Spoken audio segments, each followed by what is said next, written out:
Hello les joyeux en transition, ici Valérie, votre facilitatrice en transition de vie. Alors, quel espace laissez-vous à votre vraie nature?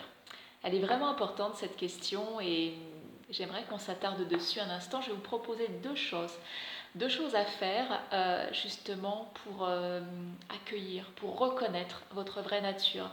Alors pour ça, je vais vous raconter une histoire que je connais bien parce que c'est la mienne. Il se trouve que si vous êtes passé sur mon site internet, donc vivremavraienature.com, vous avez peut-être eu l'occasion de lire mon à propos, de lire mon histoire, mon parcours. Et donc vous savez peut-être que j'ai vécu 3 transitions de vie majeures. La première, elle a été alimentaire. La deuxième, elle a été identitaire, on va revenir dessus. Et la troisième a été professionnelle. Vous savez, quand vous me sollicitez pour mettre en route une transition de vie professionnelle, il est rare de pouvoir faire sans les deux premières. Alors la première, alimentaire, parce qu'elle m'a donné l'énergie nécessaire à la mise en œuvre de mon projet, et une transition de vie, je peux vous assurer que ça requiert beaucoup d'énergie. La deuxième, identitaire, et bien en fait c'est tout le travail que je vous propose sur les ateliers Ikigai, c'est-à-dire d'identifier votre vraie nature, quelle identité vous avez, donc une transition identitaire, ça ne veut pas dire que j'ai changé d'identité du jour au lendemain, pas du tout, au contraire, c'est que j'ai enlevé peu à peu justement tous les masques, tout ce qui m'éloignait de moi, de ma vraie nature, justement pour comprendre qui j'étais vraiment. Et seulement à partir de qui j'étais vraiment, j'ai donc pu amorcer la suite, c'est-à-dire ma transition de vie professionnelle, pour pouvoir créer donc du coup une activité qui était pleinement alignée avec qui je suis vraiment. On va revenir du coup à cette transition identitaire. Comment ça s'est passé? Et justement, ça va me permettre de vous partager deux choses essentielles que j'ai faites et qui sont deux invitations, deux propositions voilà, que je vous fais pour vous mettre sur la voie de votre vraie nature. La question, je vous rappelle, c'est quel espace laissez-vous à votre vraie nature? Et la notion d'espace est vraiment important parce que l'univers a horreur, mais alors horreur du vide. Donc quand on fait du vide, eh bien ça se remplit de nouvelles choses. Alors attention à la façon dont on va remplir. On reviendra sur un point clé juste après l'histoire que je vais vous raconter. En fait, à un moment charnière de ma vie, je crois que tous les secteurs de ma vie avaient complètement volé en éclats, aussi bien professionnel que personnel. Et donc, la seule chose que je me sens en capacité de faire à ce moment-là, c'est de quitter l'endroit où je vis, la maison où je vis. J'ai envie de tout laisser pour pouvoir écrire un nouveau livre, tellement ce que je vivais, ce que je traversais était douloureux. Et donc du coup, pour partir légère, je décide de me séparer de tout ce qui se trouve dans ma maison. Je fais ce qu'on appelle un vide maison. Alors je vais garder en tout et pour tout une dizaine de cartons. Et je crois que dans ces 10 cartons, il y en avait peut-être 6, 8 qui étaient à mon fils parce que je ne pouvais pas choisir à sa place de me débarrasser de tous ces jouets. Mais vous voyez, il devait me rester 4 cartons maximum de choses, d'éléments qui étaient importantes pour moi. Dans une maison entière, ça ne fait pas beaucoup de choses. Et en fait, tout le travail que j'ai fait durant ce vide maison, ça a été de prendre chacun des objets, ça a été de regarder chacun de ces meubles et de me dire, ok, je le laisse partir. Et en laissant partir, en voyant cette maison se vider, ça m'a obligée à me désidentifier de chaque élément qui remplissait cette maison. Parce que vous savez, je dirais, quand on met des objets dans notre maison, quand on reçoit aussi des objets qu'on n'a pas choisis forcément dans notre maison, on finit par s'identifier à cet environnement. On croit que voilà, ça nous ressemble, on croit que c'est nous.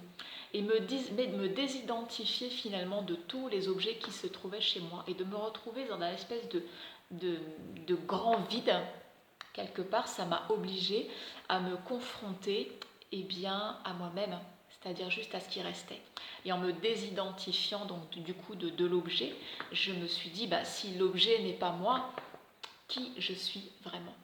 Alors vous savez, et c'était le point que je voulais vous donner supplémentaire, c'est que je vous disais tout à l'heure que l'univers a horreur du vide et que du coup ça va se remplir très très vite.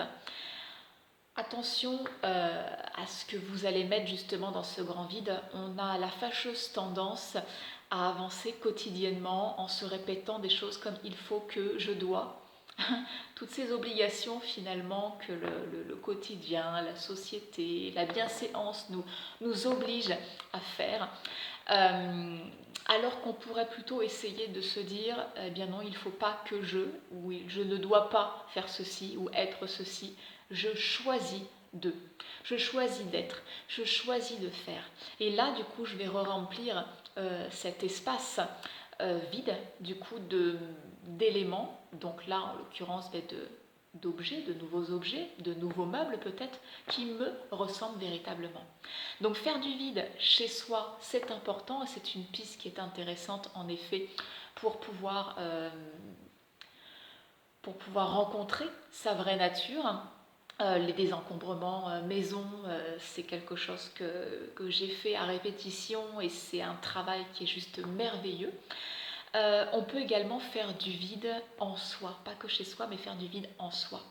C'est quelque chose qu'on m'a conseillé très très longtemps justement. Quand j'étais dans la tourmente, on me disait mais arrête-toi quoi, arrête-toi, t'es tout le temps dans une espèce d'hyper-activité, arrête-toi un instant, va méditer. C'était impossible pour moi de méditer à l'époque. Pourquoi? Mais parce que j'avais tellement peur de ce silence, j'avais tellement peur de ce vide que je créais et du coup qui m'obligeait à me confronter à toutes mes parts d'ombre et du coup forcément à qui j'étais vraiment, mais ça c'est le cadeau qui vient derrière parce que vous savez quand on va regarder nos parts d'ombre, nos blessures, en fait juste derrière tout ça se cachent nos plus belles forces, ouais, nos forces et notre part lumineuse. Donc c'est intéressant de créer de l'espace et de faire du vide chez soi et de faire du vide en soi pour pouvoir aller rencontrer du coup notre vraie nature, votre vraie nature. Donc c'est volontaire, je ne voulais pas que cette vidéo soit très très longue aujourd'hui pour vous laisser de l'espace et rencontrer bien enfin votre vraie nature. Je vous embrasse, je vous dis à très bientôt parce que justement il y a quelque chose qui s'en vient sur le mois de décembre. 21 décembre, on va célébrer Yule, le solstice d'hiver. On va rentrer donc dans cette hibernation introspective. Et ce dont je vous parle là actuellement, ce sera exactement le bon moment dans cette hibernation pour aller rencontrer justement nos parts d'ombre, nos peurs, nos croyances, celles qui nous limitent. En fait, c'est ça, c'est une période où on va apprendre en fait à mourir à soi-même et pour pouvoir mieux renaître au printemps prochain. Donc une invitation à être dans notre cocon et à entrer en hibernation active. Je vous mettrai le lien juste en dessous de la vidéo aussi pour participer gratuitement à cet atelier de 5 jours que je vais vous proposer. C'est pas 5 jours pleins, c'est 5 fois 30 minutes en live sur le temps du midi que vous pouvez tout à fait regarder en replay sur un groupe privé sur Facebook, le groupe privé des Ikigai chercheurs. Mais d'ici là, voilà, inscrivez-vous pour recevoir le cahier pédagogique, pour faire les exercices. Mais d'ici là, voilà, savourez, commencez à créer l'espace justement chez vous et en vous pour aller à la rencontre de votre vraie nature. Je vous embrasse et je vous dis à demain.